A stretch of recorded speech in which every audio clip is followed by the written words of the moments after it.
Hari ini saya akan berbicara tentang tribulation code, yaitu kode tribulasi yang kita akan ambil dari kitab Esther. Tapi sebagai pendahulunya saya akan menyampaikan firman Tuhan di dalam Hosea 4 ayat yang 6a. Firman Tuhan berkata, umatku binasa karena tidak mengenal Allah. Tetapi dalam terjemahan bahasa Inggris dikatakan bahwa my people are destroyed for lack of knowledge.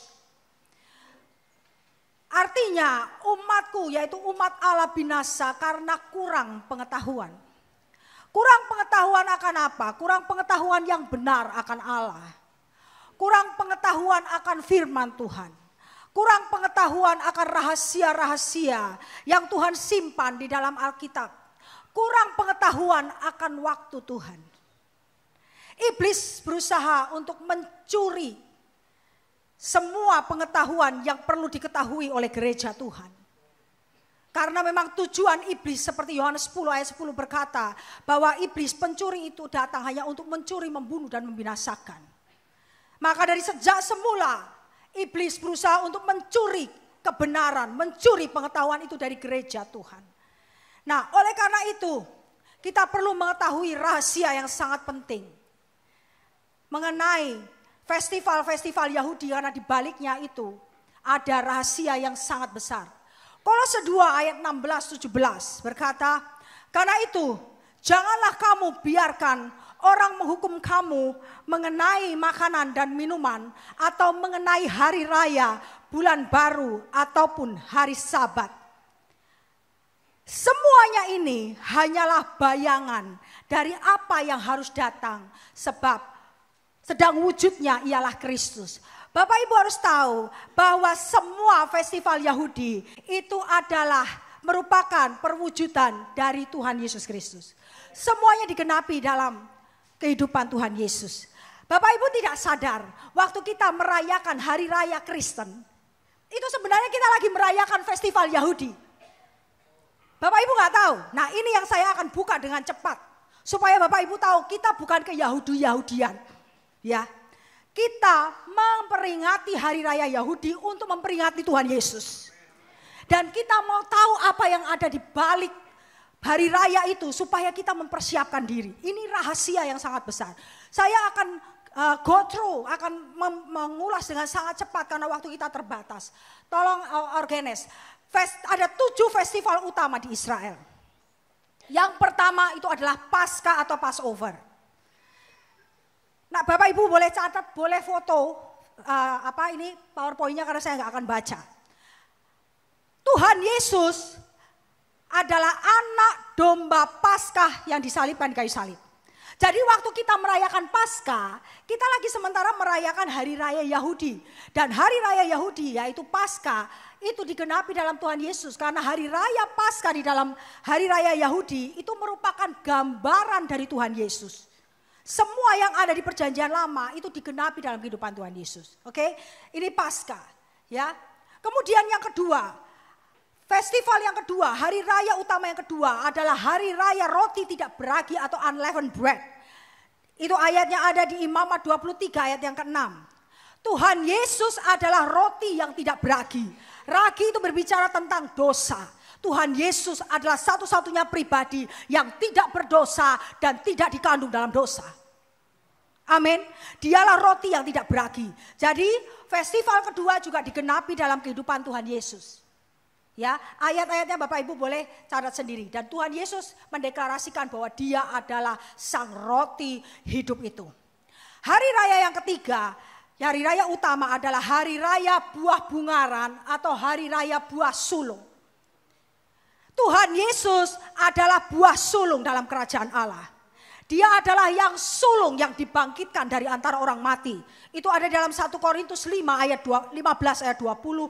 Tetapi yang benar ialah bahwa Kristus telah dibangkitkan dari antara orang mati sebagai yang sulung dari orang-orang yang meninggal. Jadi waktu kita merayakan hari raya kebangkitan Tuhan Yesus, kita lagi sementara merayakan hari perayaan buah sulung. Ini hari raya Yahudi. Oke, hari raya yang keempat yaitu hari raya 7 minggu atau hari raya Pentakosta. Itu ada dalam Imamat 23 ayat 15 sampai 16. Bapak Ibu silakan catat nanti baca sendiri di rumah. Hari raya Pentakosta itu telah digenapi pada saat pencurahan Roh Kudus di hari Pentakosta setelah Tuhan Yesus bangkit. 50 hari setelah Tuhan Yesus bangkit. Ini tepat karena hari raya Pentakosta itu diperingati 50 hari setelah hari raya Buah Sulung. Jadi setelah hari raya kebangkitan Yesus, 50 hari kemudian ada hari raya Pentakosta. Maka dari itu kalau Bapak Ibu baca di Kisah Para Rasul 2 ayat yang pertama dikatakan ketika tiba hari Pentakosta semua orang percaya berkumpul di satu tempat. Kenapa ada banyak orang yang berasal dari seluruh penjuru Israel kumpul di Yerusalem? Karena waktu itu mereka merayakan hari raya Pentakosta yang merupakan salah satu dari 7 festival utama Israel. Mereka harus kumpul di Yerusalem. Makanya ada yang dari Mesopotamia, ada dari Kengkrea, mereka kumpul semua di Yerusalem. Mereka bingung lihat para rasul yang 120 orang itu dibaptis dalam bahasa-bahasa mereka. Berbicara dalam bahasa mereka. Jadi ini sudah digenapi. Ya, 4 festival utama, Paskah, Roti Tidak Beragi, Buah Sulung, dan Pentakosta sudah digenapi. Hari raya yang kelima adalah hari raya meniup serunai atau sangkakala atau Festival of Trumpet. Ini adalah melambangkan selective rapture. Menggambarkan pengangkatan yang selektif. Saya tidak bisa buka di sini, tapi Bapak Ibu mesti tahu bahwa yang rapture itu bukan seluruh gereja diangkat. Itu pengajaran yang sangat sesat. Yang diangkat adalah satu kelompok yang sangat-sangat eksklusif, yang tidak bercacat dan tidak bercela, yang tidak menajiskan diri terhadap perempuan-perempuan. Itu adalah dalam Wahyu 12 disebut sebagai anak laki-laki atau man child. Ini adalah melambangkan Festival Trumpet, ini melambangkan tentang selective rapture. Lalu yang keenam adalah hari raya pendamaian atau atonement. Ini adalah melambangkan tentang penghakiman Allah yang akan datang. Karena hari raya pendamaian adalah hari raya di mana imam besar itu masuk ke ruang Maha Kudus setahun sekali untuk mendamaikan dosa seluruh umat Israel dan dosanya sendiri. Ini berbicara tentang penghakiman Allah yang akan datang, yaitu berbicara tentang masa tribulasi. Nanti Bapak Ibu baca sendiri di rumah, ayat-ayatnya sudah ada. Kemudian yang terakhir, festival yang ketujuh, yaitu Festival Pondok Daun atau Festival of Tabernacle. Ini berbicara tentang kedatangan Tuhan Yesus yang kedua dan memasuki masa pemerintahan Tuhan Yesus dalam kerajaan 1000 tahun atau milenium. Jadi Bapak Ibu mesti tahu, dalam 7 perayaan Israel itu ada timetable-nya Tuhan.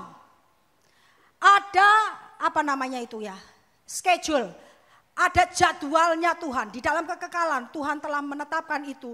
Dan itu ada rahasia di balik semua festival-festival Yahudi. Kita bukan ke Yahudi-Yahudian Bapak Ibu. Tapi ingat, firman Tuhan berkata bahwa keselamatan itu datang dari bangsa Yahudi. Tuhan kita Yesus Kristus itu orang Yahudi.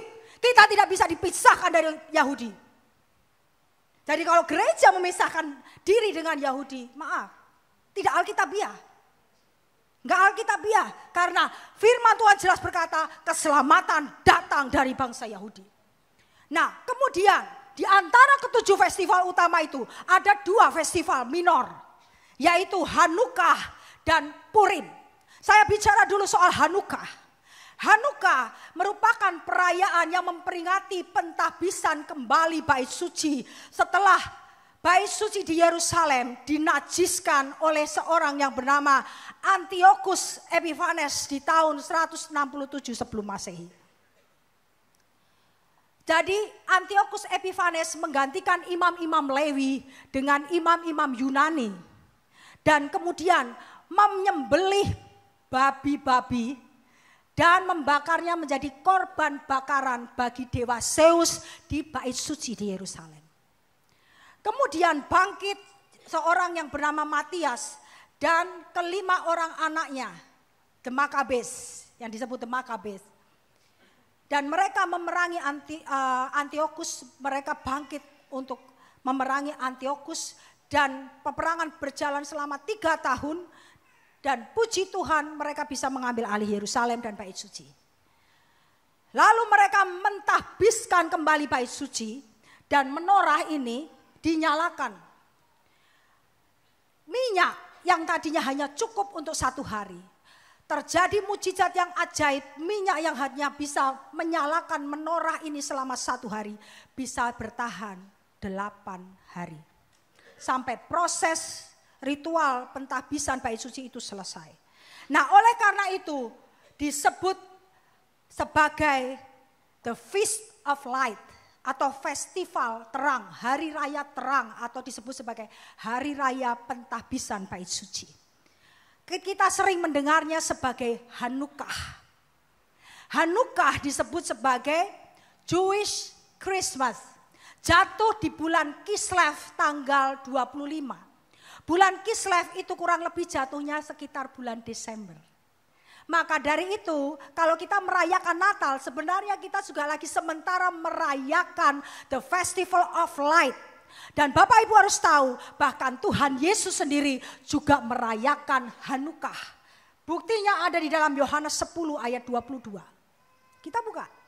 Tuhan Yesus merayakan the Festival of Light, Hanukkah. Tidak lama kemudian tibalah tidak lama kemudian tibalah hari raya pentahbisan bait Allah di Yerusalem. Ketika itu musim dingin. Tuhan Yesus datang untuk merayakan the Festival of Light di Yerusalem. Ya. Dan Hanukkah atau the Festival of Light juga sudah digenapi dalam kehidupan Tuhan Yesus. Tuhan Yesus menyebut dirinya sebagai terang dunia. Ya, I am the light of the world. Dan Bapak Ibu tahu kelahiran Tuhan Yesus ditandai dengan bintang besar yang demikian terang. Yang menuntun 3 orang Majus dan juga para gembala untuk datang menyembah dia. Jadi Hanukkah juga sudah digenapi dalam kehidupan Tuhan Yesus. Lalu Purim apa? Purim sendiri diperingati oleh bangsa Israel karena bangsa Israel memperingati pembebasan besar yang dianugerahkan Allah kepada mereka dari rencana pembunuhan massal yang dilakukan oleh Haman. Ini berbicara tentang tribulation code atau kode rahasia tentang tribulasi atau masa kesusahan besar. Ini yang kita harus persiapkan. Dan saya akan buka dengan cepat. Minta tolong Pak Ben bacakan Ester 9 ayat 25 sampai 28. Kita tidak merayakan festival Yahudi seperti orang-orang Yahudi merayakan. Kalau kita merayakan festival Purim seperti orang Yahudi merayakan, kita baca 10 pasal kitab Ester. Ya, betul. Mereka membaca, mereka menyanyikannya. Mari silakan dibaca Pak Ben. Ester pasal 9 ayat yang ke-25. Akan tetapi ketika hal itu disampaikan ke hadapan raja, maka dititahkannyalah dengan surat supaya rancangan jahat yang dibuat Haman terhadap orang Yahudi itu dibalikan ke atas kepalanya. Maka Haman berserta anak-anaknya disulakkan pada tiang. Oleh sebab itulah hari-hari itu disebut Purim menurut kata Pur. Oleh sebab itu jugalah, yakni karena seluruh isi surat itu dan karena apa yang dilihat mereka mengenai hal itu dan apa yang dialami mereka. Orang Yahudi menerima sebagai kewajiban dan sebagai ketetapan bagi dirinya sendiri dan keturunannya dan bagi sekalian orang yang akan bergabung dengan mereka, bahwa mereka tidak akan melampaui merayakan kedua hari itu tiap-tiap tahun menurut yang dituliskan tentang itu dan pada waktu yang ditentukan. Dan bahwa hari-hari itu akan diperingati dan dirayakan di dalam tiap-tiap angkatan, di dalam tiap-tiap kaum, di tiap-tiap daerah, di tiap-tiap kota, Sehingga hari-hari Purim itu tidak akan lenyap dari tengah-tengah orang Yahudi. Dan peringatannya tidak akan berakhir di antara keturunan mereka. Bapak Ibu tahu bahwa di dalam kitab Ester tidak ada satupun menyebutkan kata Allah. Tidak ada satupun kata Allah tertulis dalam kitab Ester. Lalu pertanyaannya, mengapa kitab itu ada di dalam Alkitab kita? Tidak ada kata Allah kok, ngapain masuk dalam Alkitab? Jawabannya adalah karena Roh Kudus yang memberikan inspirasi kepada para teolog yang menyusun kanonisasi dan menyatakan bahwa kitab ini penting bagi gereja Tuhan. Karena kitab ini merupakan kode rahasia yang Tuhan berikan kepada gereja Tuhan untuk bagaimana gereja Tuhan mempersiapkan diri sebagai mempelai Kristus dan mempersiapkan diri dalam peperangan akhir zaman di masa kesusahan besar. Haleluya. Maka dari itu Bapak Ibu, kita harus menyimak baik-baik. Di balik perayaan Purim ini ada rahasia besar, ya, yang mendahului kedatangan Tuhan Yesus yang kedua kali. Jika 4 festival utama telah digenapi, maka pastikan festival yang kelima, 6, 7 dan festival yang minor tadi akan digenapi juga. Amin. Pasti itu timetable-nya Tuhan. Allah kita ini tidak mencela-menceli Bapak Ibu. Allah kita bekerja dengan aturan, bekerja dengan rule dan bekerja dengan agendanya. Haleluya. Baik, sekarang kita kembali ke kitab Ester dulu. Kitab ini melambangkan hubungan antara Allah, gerejanya, dan iblis. Raja Ahasiweros yang adalah raja Persia, yang kerajaannya paling berkuasa di zaman itu adalah melambangkan Tuhan Yesus. Raja Ahasiweros. Lalu ada Ratu Wasti. Ratu Wasti ini adalah permaisuri pertama dari Raja Ahasiweros. Ratu Wasti menggambarkan Israel yang pada mulanya dipilih oleh Tuhan tapi kemudian memberontak kepada Tuhan. Ratu Wasti tidak mau mentaati apa yang diperintahkan oleh Raja Ahasiweros untuk dia datang menghadap kepada raja di tengah-tengah pestanya. Bapak Ibu boleh catat ayatnya Ester 1 ayat 9 sampai 12. Ratu Wasti memberontak. Ratu Wasti juga menggambarkan tentang orang percaya yang berubah setia, tidak mau tunduk kepada perintah Tuhan. Ratu Wasti sombong, merasa diri paling cantik, paling benar dan menganggap bahwa dia bisa berbuat seenaknya karena dia adalah kesayangan raja. Seperti Israel, Israel berontak kepada Tuhan. Dia merasa bahwa dia umat pilihan Tuhan. Jadi mau tidak mau Tuhan pasti tetap pilih dia. Tidak. Akhirnya Tuhan membuang Israel. Kita tahu Israel dibuang 2000 tahun. Ya. Sebagai akibat dari ketidaktaatan dan pemberontakannya, Wasti dicopot dari kedudukan ratu. Dan kemudian Raja Ahasiweros mencari permaisuri pengganti. Di 127 daerah yang dia kuasai, dia mencari perempuan tercantik, perempuan termolek, perempuan yang paling pintar. Dicarinya calon permaisuri yang baru. Jadi ini kayak kontes apa? Cinderella. Ya, Cinderella dicari menjadi permaisuri. Nah, kemudian yang ketiga, pribadi yang ketiga adalah Ester. Ester adalah lambang dari gereja Tuhan yang berkenan kepada sang raja di atas segala raja. Kita lihat dulu latar belakang Ester. Ester ini adalah seorang yatim piatu. Dia tidak punya bapak, tidak punya ibu. Kemudian dia diasuh oleh sepupunya yang jarak umurnya sangat jauh. Dan kemudian kakak sepupunya yang bernama Mordekai ini menjadi papa angkatnya. Ester ini bukan nama asli. Nama aslinya adalah Hadassah. Yang artinya pohon murad, sejenis tumbuh-tumbuhan. Tetapi nama Ester itu diambil dari bahasa Persia yang artinya sama dengan Istar atau Dewi Kesuburan. Tetapi Esther sendiri kalau dibaca dalam bahasa Ibrani, maka bacaannya adalah esater, yang artinya I will conceal, yang artinya adalah aku menyembunyikan. Nah, ini siapa menyembunyikan siapa? Yaitu Tuhan yang menyembunyikan Hadassah atau Esther yang adalah lambang gerejanya. Allah menyembunyikan gerejanya sampai tiba waktunya dia harus menyatakan dirinya. Demikian juga kita sebagai gereja Tuhan, sebagai Israel secara rohani. Tuhan akan sembunyikan kita di masa kesusahan besar. Tuhan akan lindungi kita di masa kesusahan besar. Sekali lagi, Esther adalah lambang dari mempelai Kristus.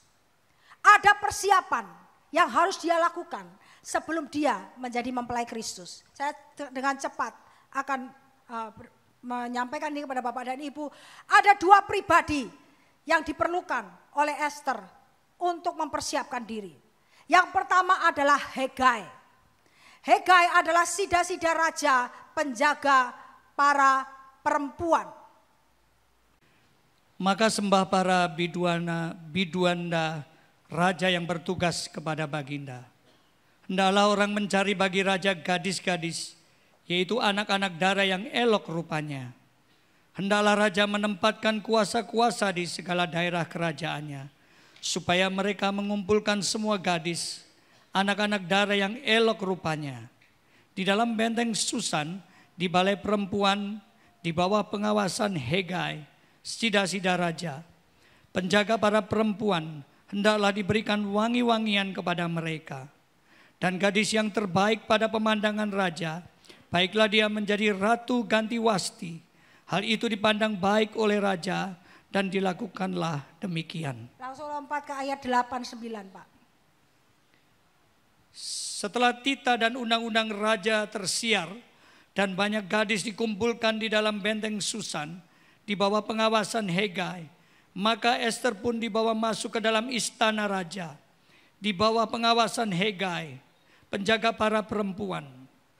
Maka gadis itu sangat baik pada pemandangannya dan menimbulkan kasih sayangnya, sehingga Hegai segera memberikan wangi-wangian dan pelabur kepadanya, dan juga 7 orang dayang-dayang yang terpilih dari isi istana raja. Kemudian memindahkan dia dengan dayang-dayangnya ke bagian yang terbaik di dalam balai perempuan. Jadi untuk mempersiapkan diri menjadi mempelai Kristus, ada seorang pribadi yang Tuhan sediakan. Di dalam kisah Esther ini dilambangkan oleh Hegai, yaitu lambang dari Roh Kudus. Roh Kuduslah yang akan menolong kita untuk kita bisa mempersiapkan diri menjadi mempelai Kristus. Amin. Roh Kudus yang akan mendandani kita.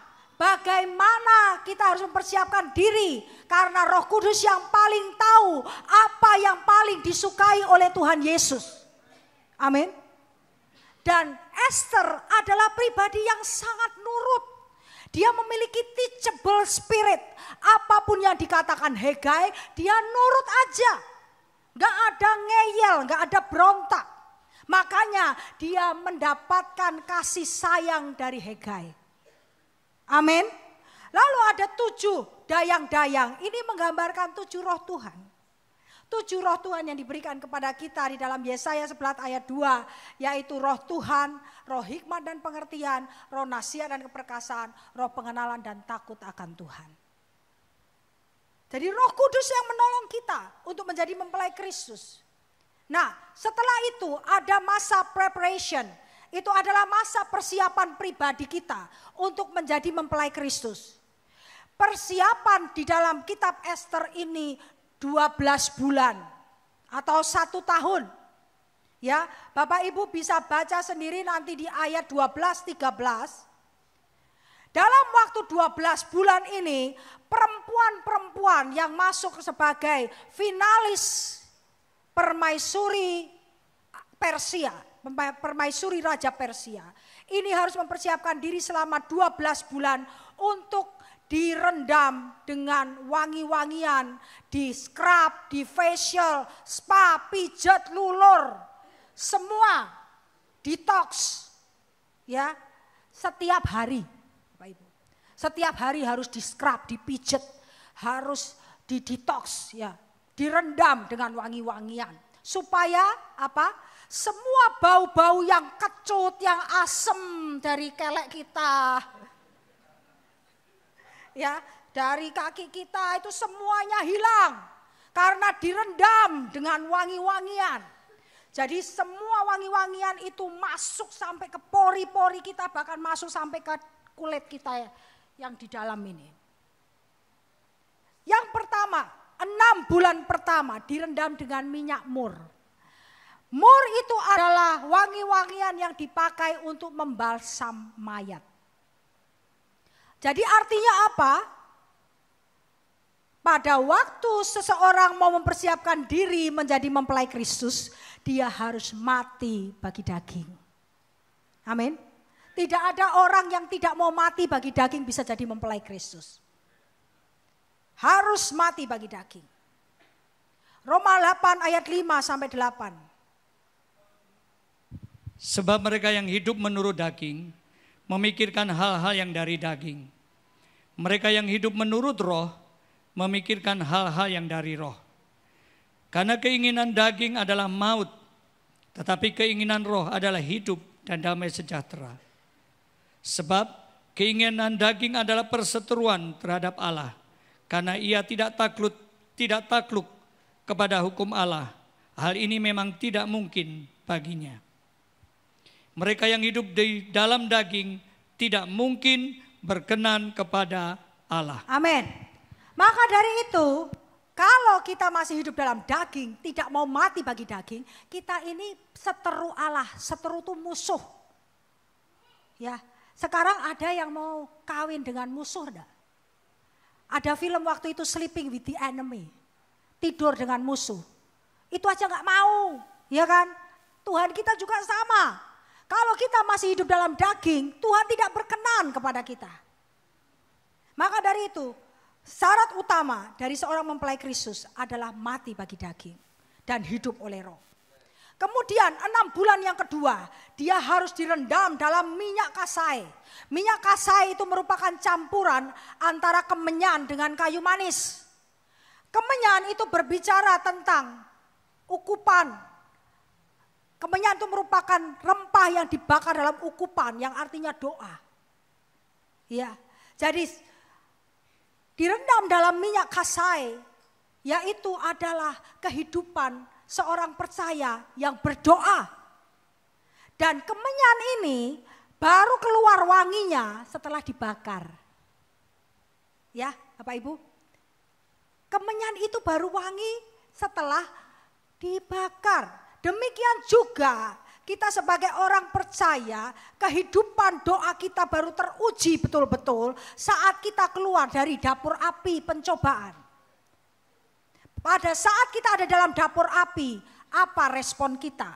Kita mau cepat-cepat lari keluar dari dapur api, kita ngoceh-ngoceh, ngomel, komplain kiri kanan, atau kita seperti Sadrak, Mesak, dan Abednego.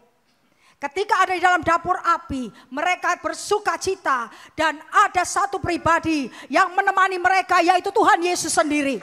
Haleluya. Sehingga waktu mereka keluar dari dapur api, bau asap pun tidak ada. Orang tidak tahu pada waktu kita ada di dalam dapur api. Tapi kalau kita ada di dapur api, kita cerita kiri kanan. Oh, aku dalam pergumulan loh, aku gak bisa bayar kos, aku gak bisa makan.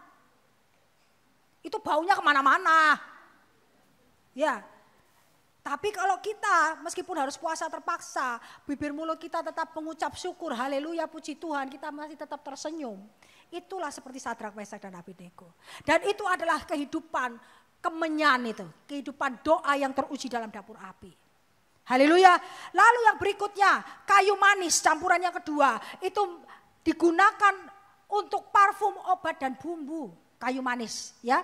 Yang jago-jago masak ini mesti ngerti dah, kayu manis itu dipakai untuk campuran bumbu.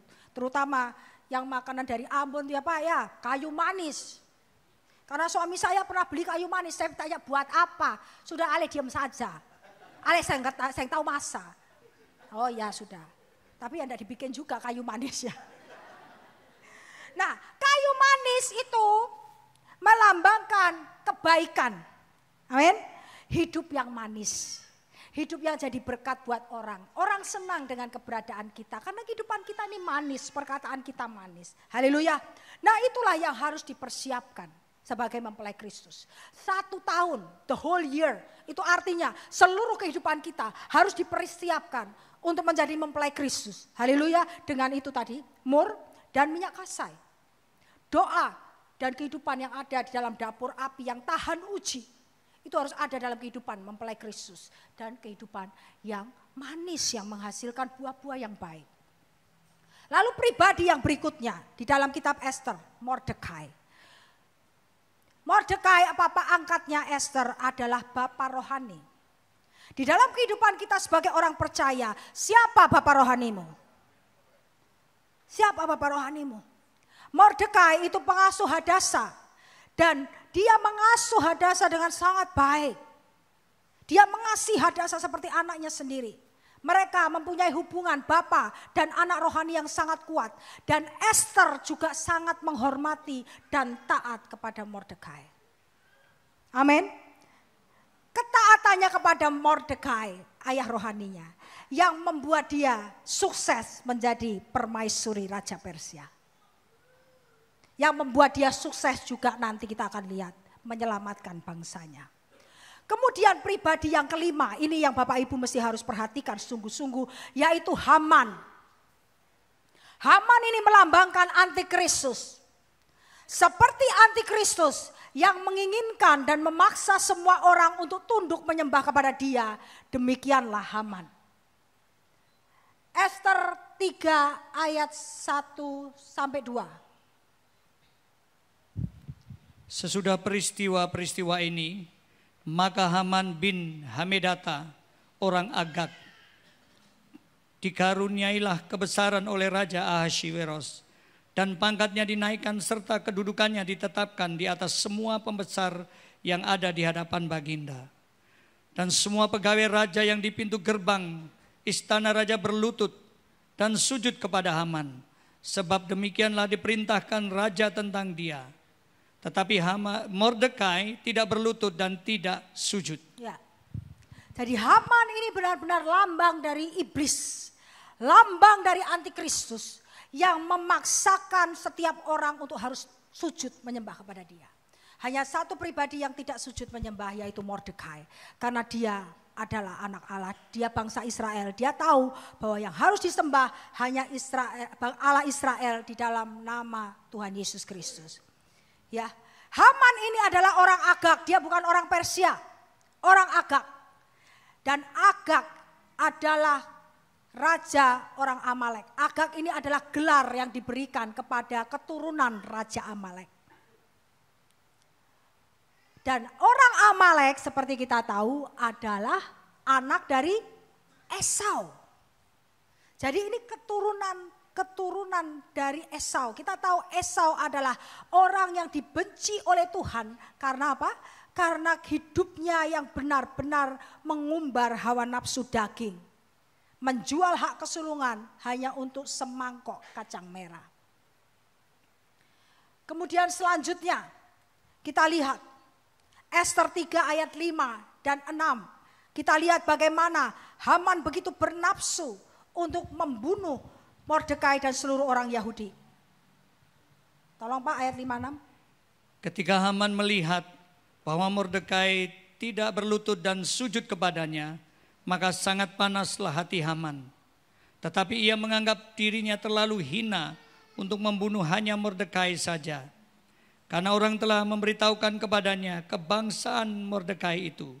Jadi Haman mencari ikhtiar memunahkan semua orang Yahudi, yaitu bangsa Mordekai itu, di seluruh kerajaan Ahasiweros. Ya, dia marah lihat Mordekai tidak mau berlutut. Tapi karena dia seorang petinggi di kerajaan Persia, rugi kalau cuma bunuh satu orang. Jadi dia mempunyai ikhtiar untuk membunuh seluruh bangsa dari Mordekai, yaitu seluruh bangsa Yahudi. Bandingkan dengan Wahyu 13 ayat 15 supaya Bapak Ibu tahu bahwa apa yang tertulis dalam kitab Esther itu benar-benar merupakan gambaran dari apa yang akan terjadi nanti di masa kesusahan besar. Wahyu 13 ayat 15. Dan kepadanya diberikan kuasa untuk memberikan nyawa kepada patung binatang itu. Sehingga patung binatang itu berbicara juga dan bertindak begitu rupa. Sehingga semua orang yang tidak menyembah patung binatang itu dibunuh. Nah, ini berbicara tentang antikristus. Iblis memberikan kuasa kepada antikristus dan memaksakan semua orang yang tidak menerima tanda 666 dan tidak mau sujud menyembah kepada patung itu dibunuh. Bandingkan lagi antara Wahyu 13 ayat 1. Ini tentang antikristus. Dan ia tinggal berdiri di pantai laut. Wahyu 13 ayat 1. Wahyu 13 ayat 1. Lalu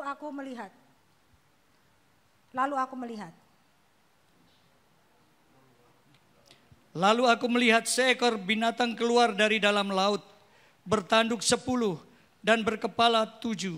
Di atas tanduk-tanduknya terdapat 10 mahkota dan pada kepalanya tertulis nama-nama hujat. Nah, Bapak Ibu lihat, di dalam Ester 1 ayat 14, tidak usah dibuka, Bapak Ibu catat aja, ada 7 pembesar-pembesar Persia yang akan bekerja sama dengan Haman. Ini bicara tentang 7 raja. Demikian juga di dalam Ester 9 ayat 10 dikatakan bahwa Haman ini memiliki 10 anak laki-laki. 10 anak laki ini juga berbicara tentang 10 raja yang ada di dalam kitab Wahyu 13 ayat yang pertama tadi. 10 raja yang akan berkoalisi dengan antikristus di akhir zaman nanti. Dan mereka akan membuat perjanjian damai. Jadi ini sama persis. Ya. Kemudian waktu yang ditetapkan oleh Haman untuk melakukan pembunuhan massal adalah hari ke-13 di bulan Adar. Itu Bapak Ibu bisa baca di Ester 3 ayat 7 dan 13. Berdasarkan literatur Yahudi, hari ke-13 dari bulan Adar itu adalah hari kematian dari Musa.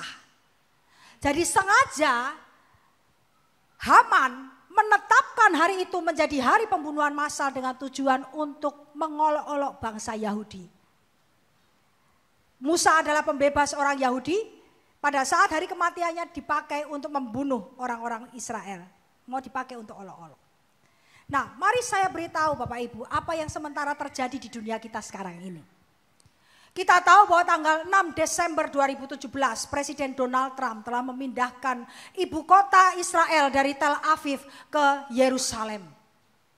Ini bukan suatu kebetulan, tetapi ini sudah ada di dalam agenda Tuhan bahwa ibu kota Israel harus ada di Yerusalem. Matius 24 ayat 15 sampai 16.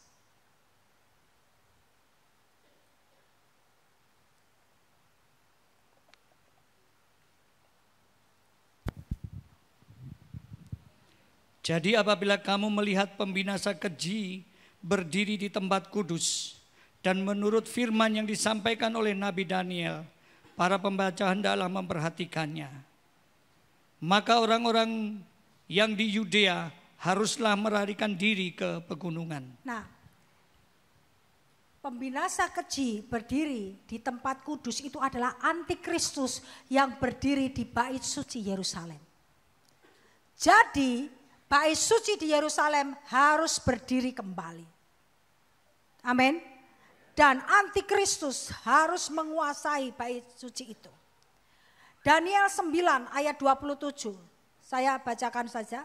Raja itu akan membuat perjanjian itu menjadi berat bagi banyak orang selama 1 kali 7 masa. 1 kali 7 masa itu 7 tahun. Pada pertengahan 7 masa itu, ia akan menghentikan korban sembelihan dan korban santapan, dan di atas sayap kekejian akan datang yang membinasakan sampai pemusnahan yang telah ditetapkan menimpa yang membinasakan. Jadi Daniel 9 ayat 27 itu berhubungan dengan Matius 24 ayat 15-16 yang tadi kita baca. ini adalah nubuatan tentang antikristus yang harus menduduki bait suci di Yerusalem. Daniel 12 ayat 11 saya bacakan. Sejak dihentikan korban sehari-hari dan ditegakkan dewa-dewa kekejian yang membinasakan itu ada 1290 hari. 1290 hari itu sama dengan 3,5 tahun. 3,5 tahun ini adalah masa puncak dari masa tribulasi. Total ada 7 tahun, tapi puncak dari masa tribulasi itu 3,5 tahun kedua. Dari nubuatan ini kita mengerti bahwa bait suci di Yerusalem akan dibangun kembali dan di situ korban sehari-hari yang tertulis di dalam kitab Musa akan dilakukan kembali. Tetapi pada pertengahan 3,5 tahun yang kedua, antikristus akan menajiskan bait suci itu dengan menyembelih korban-korban bagi dewa kekejian. Posisi bait suci Yerusalem tersebut sekarang ada di Masjid Omar atau yang sering disebut sebagai Dome of the Rock yang posisinya ada di Gunung Kudus. Jadi Bapak Ibu mesti harus tahu, waktunya sangat dekat. Amin. Waktunya sangat dekat untuk kita tuh masuk dalam masa tribulasi. Kita harus mempersiapkan diri gereja Tuhan. 2 Tesalonika 2 ayat 1 sampai 4. Saya bacakan. Ini Bapak Ibu harus ngerti. God's timetable. Timetable-nya Tuhan. Bapak Ibu harus ngerti. Tentang kedatangan Tuhan kita, Yesus Kristus, dan terhimpunnya kita dengan Dia, kami minta kepadamu saudara-saudara supaya kamu jangan lekas bingung dan gelisah baik oleh ilham roh maupun oleh pemberitaan atau surat yang dikatakan dari kami seolah-olah hari Tuhan telah tiba. Ayat yang ketiga, Bapak Ibu baca dengan saya sama-sama. 2, 3. Janganlah kamu memberi dirimu disesatkan orang dengan cara yang bagaimanapun juga. Sebab sebelum hari itu haruslah datang dahulu murtad dan haruslah dinyatakan dahulu manusia durhaka yang harus binasa. Ayat 4 sama-sama. Yaitu lawan yang meninggikan diri di atas segala yang disebut atau yang disembah sebagai Allah.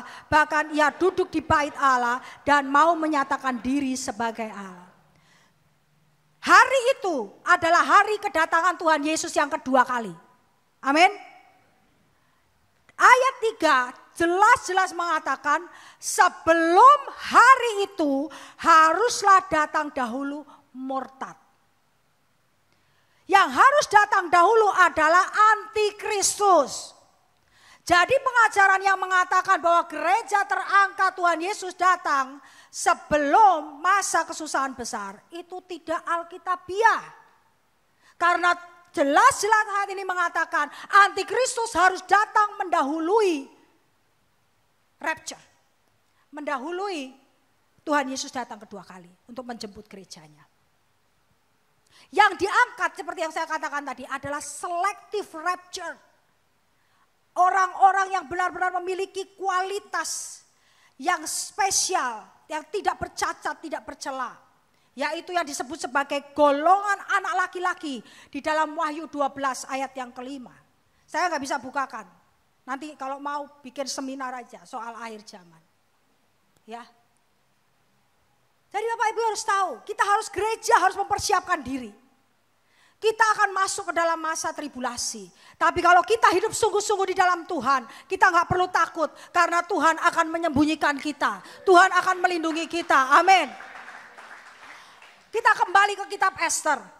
Mordekai menjumpai Esther dan menyampaikan niat jahat Haman untuk memusnahkan seluruh bangsa Yahudi yang ada di Persia. Esther 4 ayat 14. Tolong Pak Ben.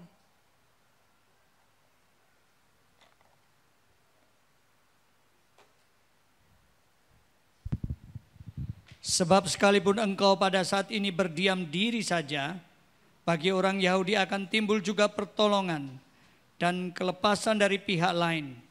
Dan engkau dengan kaum keluargamu tidak akan binasa. Siapa tahu mungkin justru untuk saat yang seperti ini engkau beroleh kedudukan sebagai ratu. Amin. Esther tadinya ragu-ragu. Apa yang harus dia lakukan? Ketika papa rohaninya bilang bahwa bangsa kita terancam punah, mau dibunuh oleh seorang yang bernama Haman. Lalu Mordekai berkata seperti ini.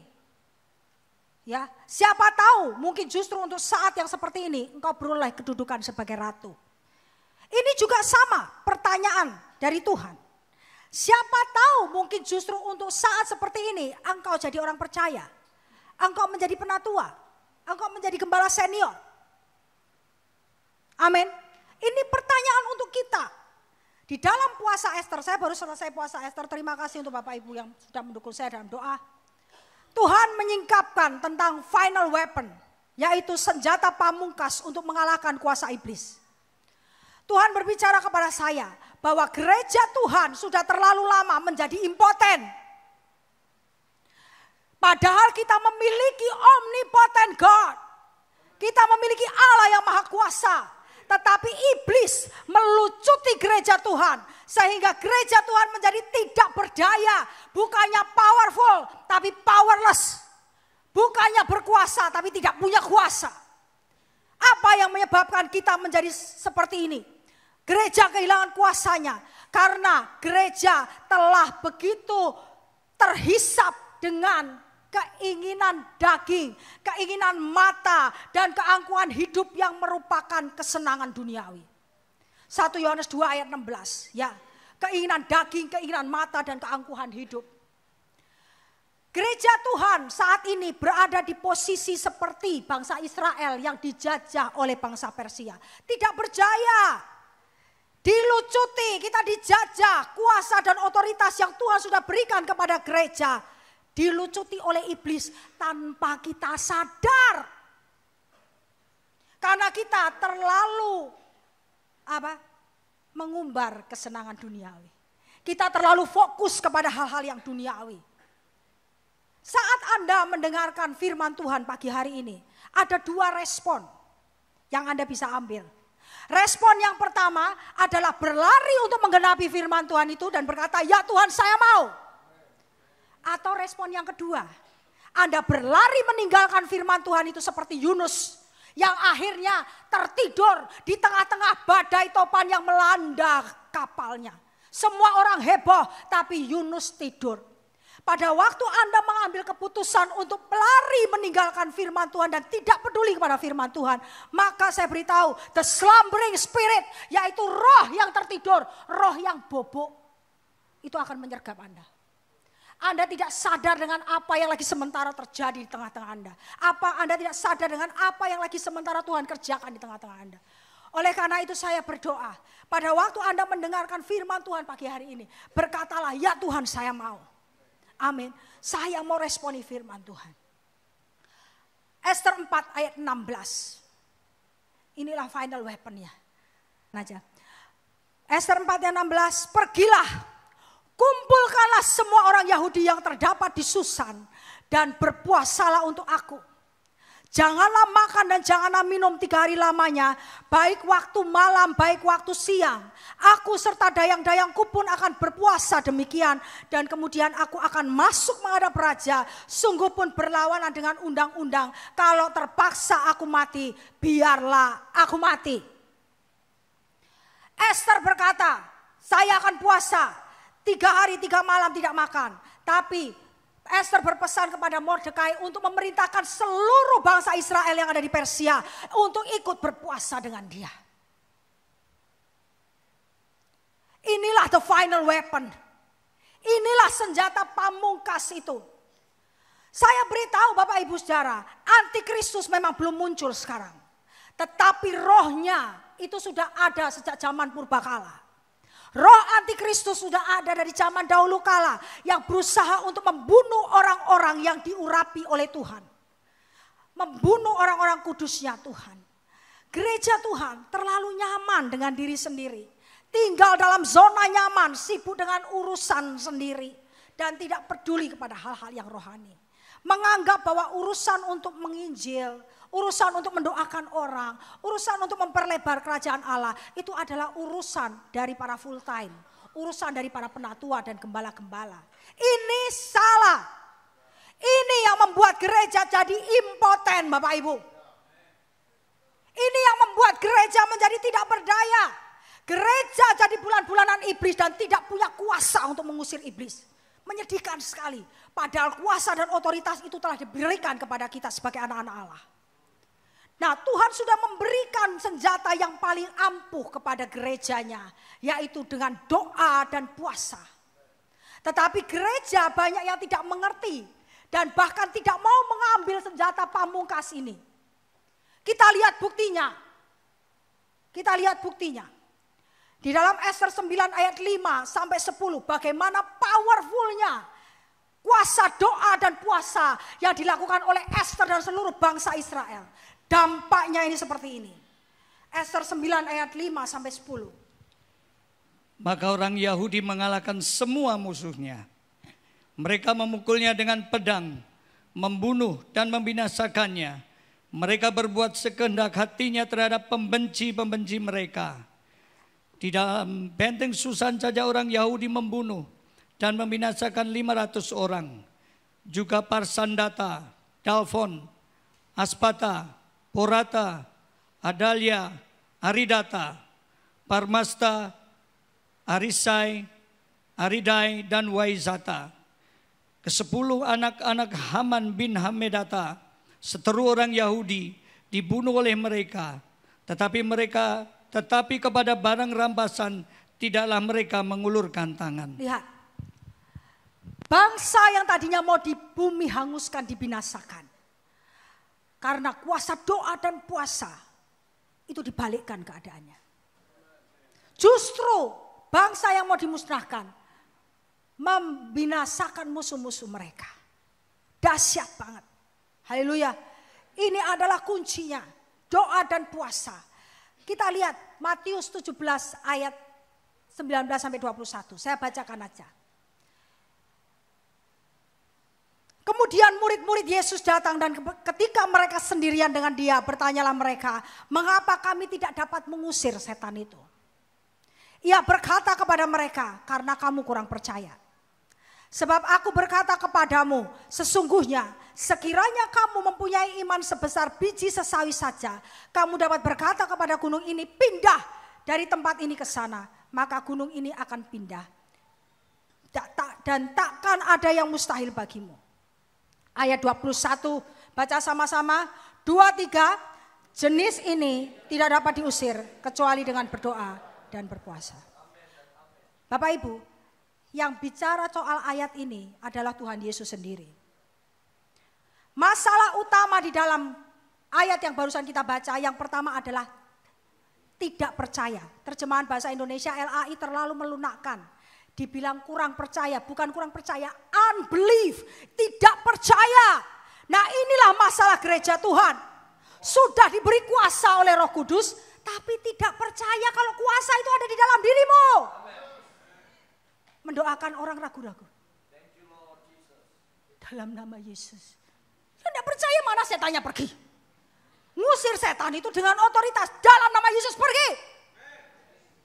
Kalau Anda saja sudah ngregeli, atau bahasa tahu ngregeli. Kalau sudah gemeteran mau ngusir setan, Anda yang diusir sama setan. Ya. Sudah diberi kuasa Roh Kudus tapi tidak percaya kalau kuasa itu ada dalam dirimu dan diriku. Itu yang makanya Tuhan Yesus marah. Sebab dari ketidakpercayaan mereka membuat mereka tidak berdaya. Itu yang jadi masalah dari gereja Tuhan. Diberi kuasa dan otoritas tapi tidak percaya, tidak yakin bahwa kuasa Roh Kudus itu ada di dalam kita. Kuasa roh yang ada di dalam kita jauh lebih besar daripada roh-roh yang ada di dunia ini. Haleluya. Masalah yang kedua, tidak puasa. Yesus sendiri berpuasa, Bapak Ibu Saudara. Dia puasa 40 hari sehingga iblis tidak punya kuasa atas dia. Ajaran hari-hari ini mengajarkan bahwa kita tidak perlu puasa, nggak perlu puasa karena Tuhan sudah membayar harganya semua. Kita hidup di dalam anugerah, kita tinggal menikmati anugerah Tuhan, nggak perlu puasa. Saya beritahu ajaran seperti itu adalah ajaran yang berasal dari lubang neraka. Saya beritahu Bapak Ibu, itu adalah ajaran yang bermaksud membuat Anda impoten. Yang membuat Anda tidak berdaya. Siapa di sini yang mau tidak berdaya? Ada yang mau impoten? Boleh kata tidak mau kan? Saya beritahu, jangan percaya karena siapa? Yesus sendiri puasa. Yesus sendiri adalah anak Allah. Jangan mempercayai ajaran-ajaran yang seperti ini. Tapi konyolnya anak-anak Tuhan senang dengan ajaran yang seperti ini. Kenapa? Karena enak buah daging. Enggak usah puasa, enak makan terus. Dan dengan alasan kita sudah hidup dalam anugerah. Sekarang saya tanya, apakah Anda perlu anugerah untuk makan, tidur, makan terus, makan, perlu anugerah? Anda perlu anugerah untuk bersenang-senang, berpesta pora, perlu anugerah? Enggak perlu kan?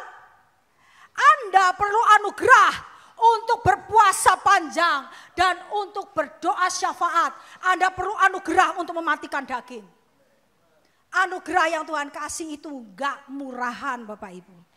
Anugerah yang Tuhan kasih bukan untuk Anda bisa hidup seenaknya sendiri.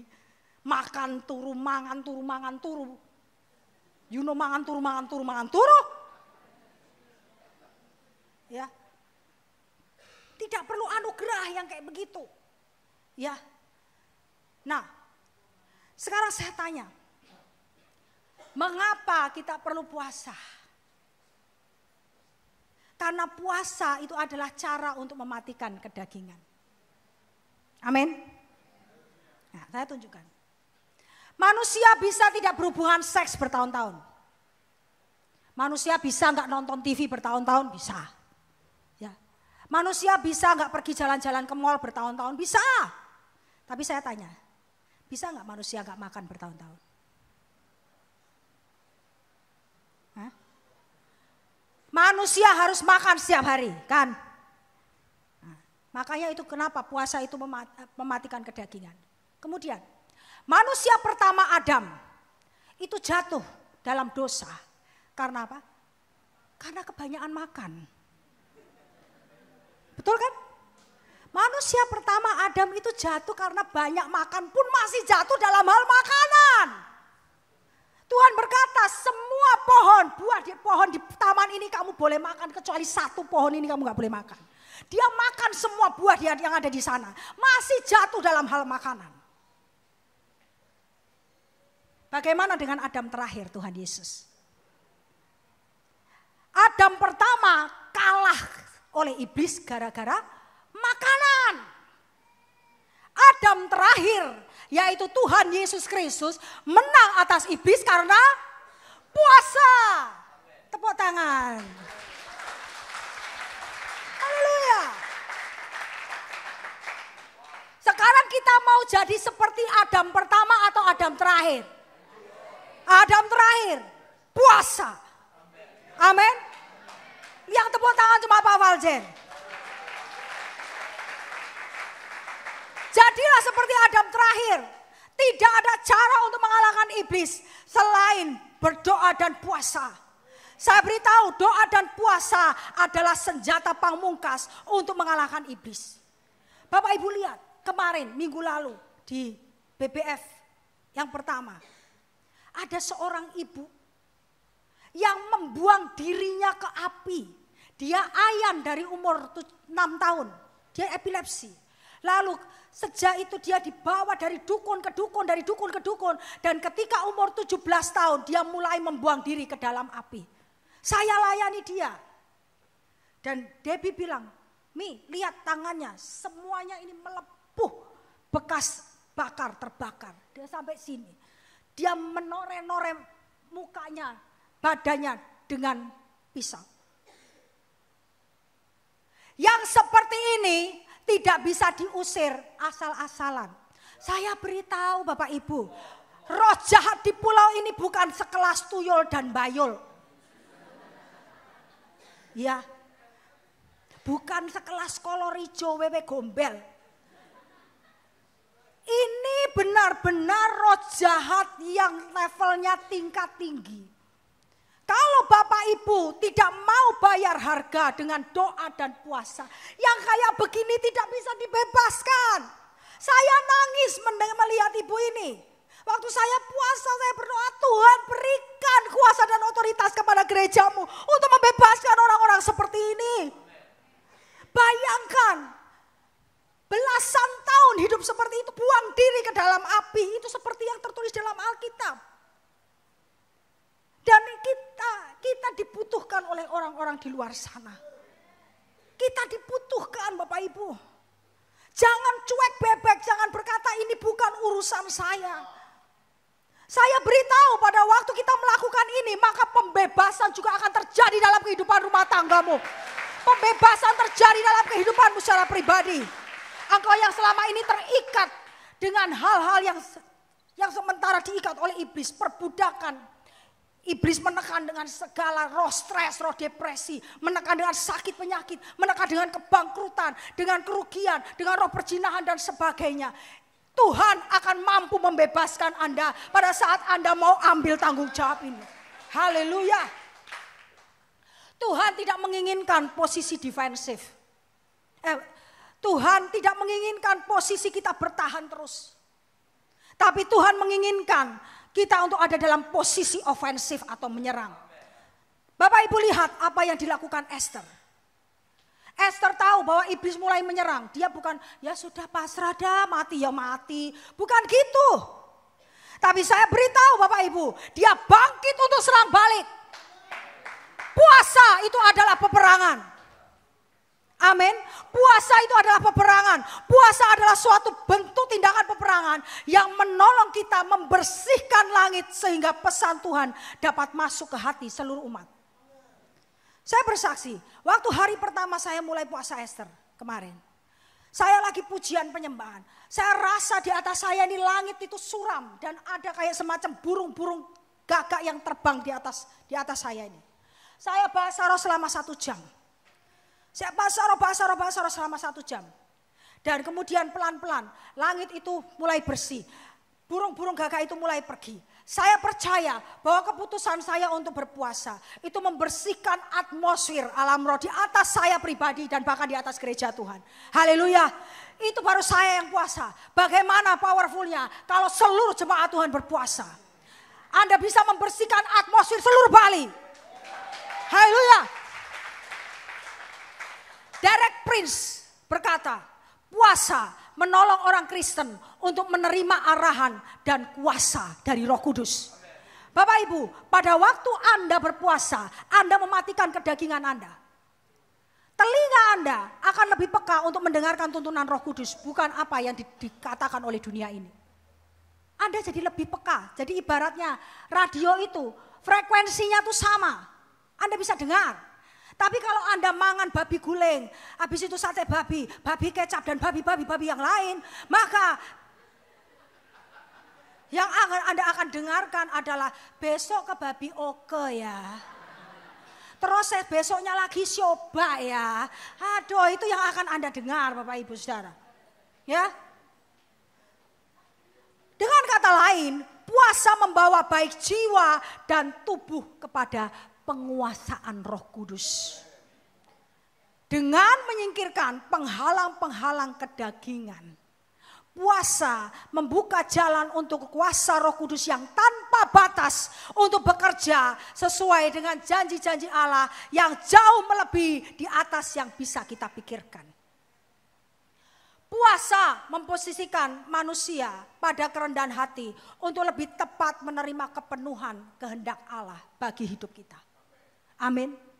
Itu tujuan puasa. Lalu lebih lanjut, Derek Prince mengatakan, puasa itu merubah manusia, bukan merubah Allah. Allah tidak bisa dirubah, kita yang berubah. Kita dirubah untuk menjadi semakin mengerti Allah kita. Haleluya. Kemudian, Bright berkata, Saya tidak tahu cara yang lebih baik untuk merendahkan diri saya sendiri dalam pertobatan selain dengan berpuasa. Jadi kalau Bapak Ibu bergumul dengan kedagingan, cara terbaik adalah dengan berpuasa. Anda masih bergumul dengan rokok, bergumul dengan minuman keras, bergumul dengan pornografi, onani dan sebagainya, berpuasalah. Itu cara terbaik untuk bertobat dan mematikan kedagingan. Puasa juga membawa kita ke tempat tinggi karena peperangan dalam roh itu ditentukan dengan kemenangan kita di muka bumi. Ingat apa yang terjadi dengan Daniel. Daniel puasa 21 hari. Yang menentukan kemenangan adalah ketika Daniel tetap konsisten berpuasa 21 hari. Sehingga ketika penguasa-penguasa Persia menghalangi Gabriel yang datang untuk menyampaikan pesan, maka Mikael bala bantuan itu datang. Dan Mikael yang berperang melawan penguasa-penguasa Persia, Gabriel datang menyampaikan pesan Tuhan kepada Daniel.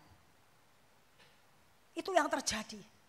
Kemenangan dalam alam roh ditentukan di atas muka bumi. Apa yang kita mau lakukan.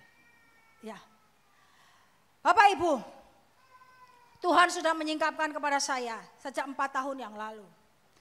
Maka dari itu saya berani bayar harga untuk saya puasa Ester setiap tahun 2 kali. Yaitu pada saat Purim dan pada saat tahun baru Yahudi. Setiap tahun. Ya. Jadi saya setiap tahun puasa 2 kali, puasa Ester. Itu setiap kali puasa Ester tuh gak enak Bapak Ibu. Tapi saya ambil harga itu. Bukan karena saya hebat, tidak. Seperti yang saya bilang, hanya karena anugerah Tuhan.